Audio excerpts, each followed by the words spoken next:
Comment résister au fameux London Calling lancé par les Clash en 1979 ? Un appel tellement fort que depuis des décennies, des cohortes de jeunes et de fondus de musique se rendent en pèlerinage sur les lieux qui ont vu naître les carrières et les styles musicaux les plus marquants de la galaxie rock. Le pèlerinage de Frédéric Thubiermont commence ici, celui d'un producteur wallon à Londres. Bienvenue à Londres, je vous ai donné rendez-vous en face de l'Astoria. C'est un endroit mythique qui malheureusement vient de fermer ses portes. L'Astoria est une salle qui a été reconvertie en salle de concert en 1976. Les plus grands groupes rock au niveau international ont joué là. Radiohead, Coldplay, les Rolling Stones et aussi mon ami Tim Arnold qu'on va rencontrer. L'Astoria ferme ses portes, pourquoi ? Tout simplement parce qu'il va y avoir une ligne de train qui passe malheureusement en plein à l'endroit de l'Astoria. Donc l'Astoria c'est fini, on espère que ce sera bientôt remplacé par une nouvelle salle.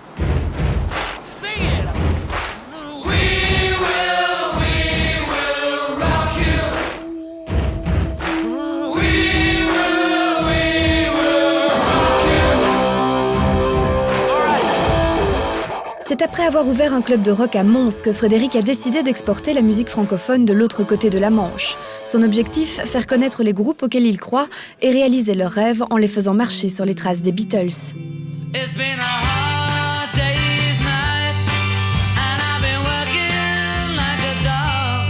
Attiré depuis toujours par la scène musicale londonienne, cet homme d'affaires est aussi perpétuellement en quête de nouveaux talents. Pour nous faire comprendre sa démarche, il nous emmène sur Denmark Street, berceau de l'industrie du rock britannique. Magasin de musique, petit club de blues, les Stones y firent leurs premières armes.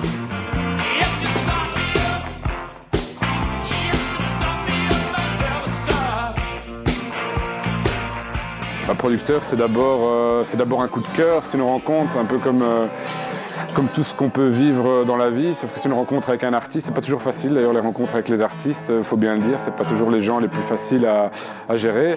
Puis au départ, ça commence un peu comme du mécénat, c'est-à-dire on aide un artiste, on croit dans son projet, et puis si ça se passe bien, ça génère des revenus, et c'est à ce moment-là qu'on peut vraiment dire qu'on commence à être un producteur.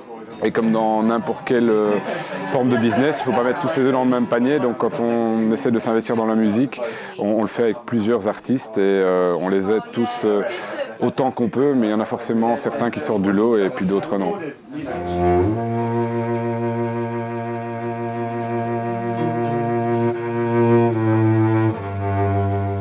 Frédéric décide de nous emmener à Soho, dans l'appartement de Tim Arnold, un artiste londonien qu'il a décidé de suivre de très très près. Quelques mètres carrés aménagés en studio de fortune, c'est principalement ici que la musique prend vie. Il suffit d'un placard comme studio d'enregistrement et puis du talent. Beaucoup de talent.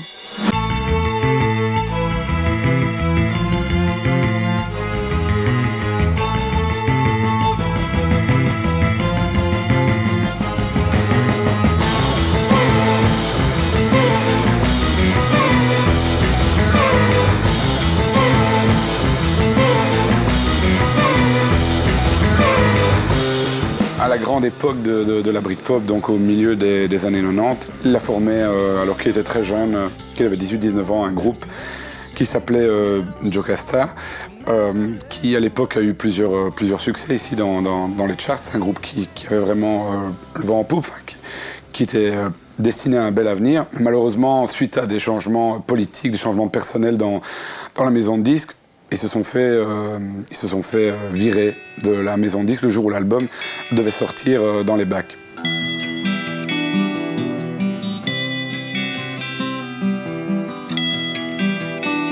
Après des temps difficiles, Tim a repris le chemin de la reconnaissance musicale. Auteur, compositeur, interprète, mais aussi ingénieur du son, ce self-made man de la musique ne recule pas devant la masse de travail. Enregistrement, pré-production, mixage, chaque étape de création d'un morceau passe entre ses mains.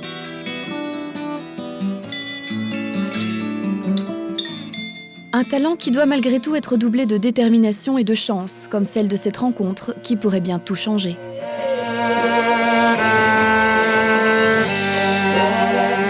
I get quite a few emails from fans of my first band, Jocasta, and I just thought, oh, it's another fan. Which was true. It was a fan, but quite a special fan.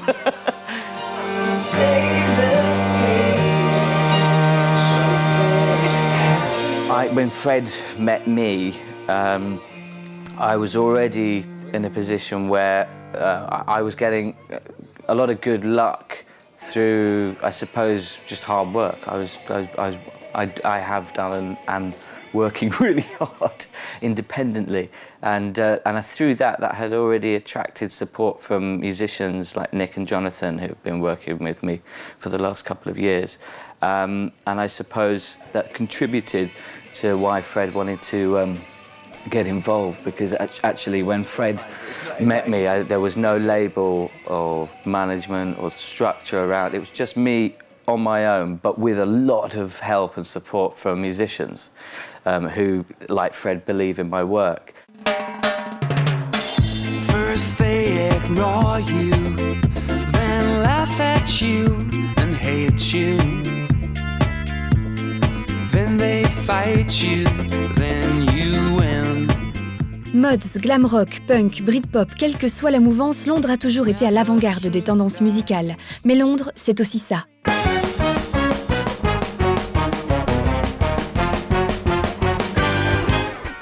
Des néons, des affiches racoleuses, des dizaines de comédies musicales qui se jouent à toute heure du jour ou de la nuit.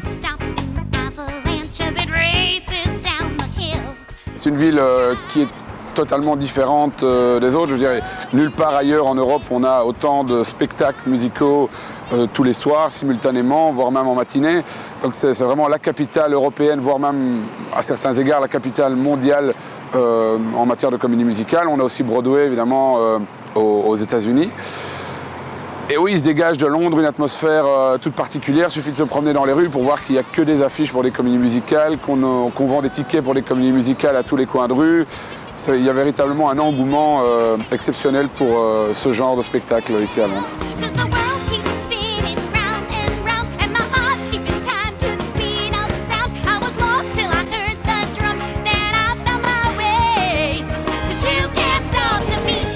C'est pour rester en connexion permanente avec ce qui fait l'actualité musicale londonienne que Frédéric a choisi de prendre ce petit appartement sur Piccadilly Circus, un pied-à-terre au cœur d'une ville insomniaque. On comprend bien les spectacles quand on va les voir, que quand on va en voir beaucoup. Et donc ici, on se trouve aussi en plein centre du quartier des théâtres, du West End à Londres. Donc c'est à distance raisonnable, il y a tous les théâtres. Et donc on peut facilement aller voir un spectacle tous les jours et se nourrir vraiment de ce qui se passe à Londres. L'activité musicale se fonde d'abord sur les connexions, sur les relations qu'on peut créer. Et donc l'essentiel, c'est de passer du temps à rencontrer les gens. Il n'en sort pas directement toujours un deal concret, mais au final, c'est ce réseau-là qui permettra de vraiment construire quelque chose à Londres.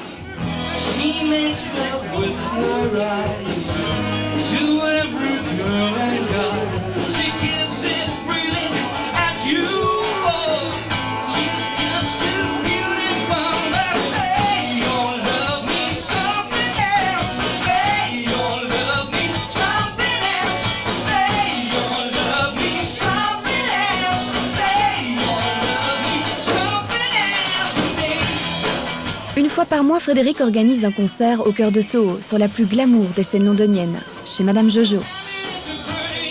L'occasion pour lui aussi de mettre la main à la pâte. Si aujourd'hui l'activité de Frédéric tourne essentiellement autour du rock et de la pop, son rêve devrait prendre vie sur une toute autre scène.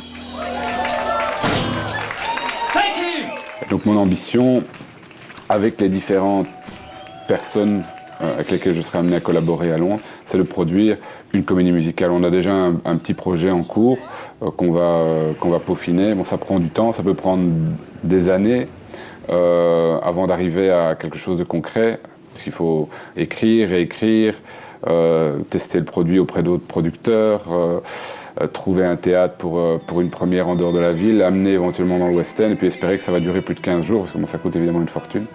Donc ça serait le projet ultime, le rêve absolu.